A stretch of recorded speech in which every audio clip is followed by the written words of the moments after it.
रिश्तों की असली परीक्षा। शहर के पास बसे एक कस्बे में शर्मा परिवार रहता था। घर की मुखिया थी कमला देवी, अनुशासन प्रिय, सख्त स्वभाव और परंपराओं को मानने वाली महिला। उनके पति का देहांत वर्षों पहले हो चुका था, इसलिए पूरे घर की जिम्मेदारी उन्हीं पर थी। उनका बेटा अमित एक निजी कंपनी में नौकरी करता था। अमित की शादी नेहा से हुई, शिक्षित, संस्कारी और सरल स्वभाव की लड़की।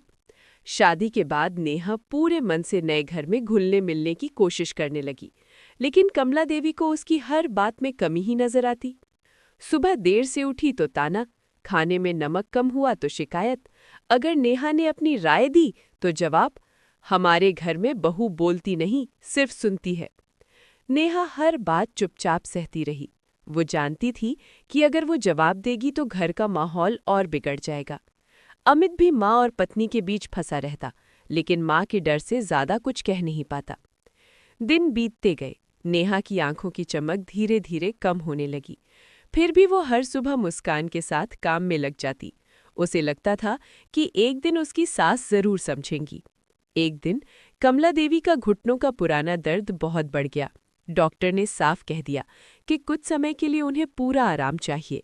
घर का सारा काम अब नेहा पर आ गया, साथ ही दवाइयाँ, मालिश और सास की देखभाल। नेहा ने बिना शिकायत सब संभाल लिया। रात रात भर जागकर सास की सेवा करती, दवाइयों का समय याद रखती और उनके गुस्से को भी चुपचाप सहती। एक रात दर्द के कारण कमला देवी की हालत बहुत बिगड़ गई। नेहा अकेले ही उन्हें अस्पताल लेकर दौड़ी।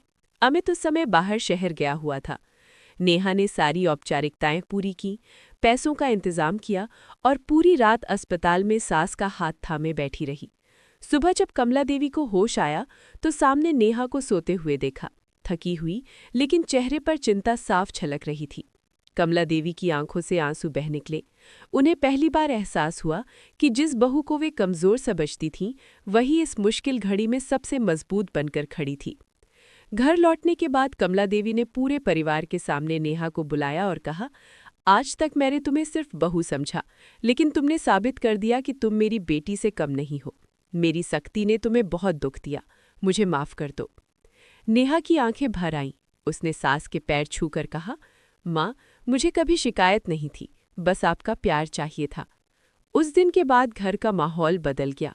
कमला देवी ने नेहा को हर फैसले में शामिल करना शुरू किया। तानों की जगह अब सलाह और प्यार ने ले ली। अमित ने भी राहत की सांस ली। जिस घर में कभी खामोशी और तनाव रहता था, वहां अब हंसी और अपनापन लौट आया।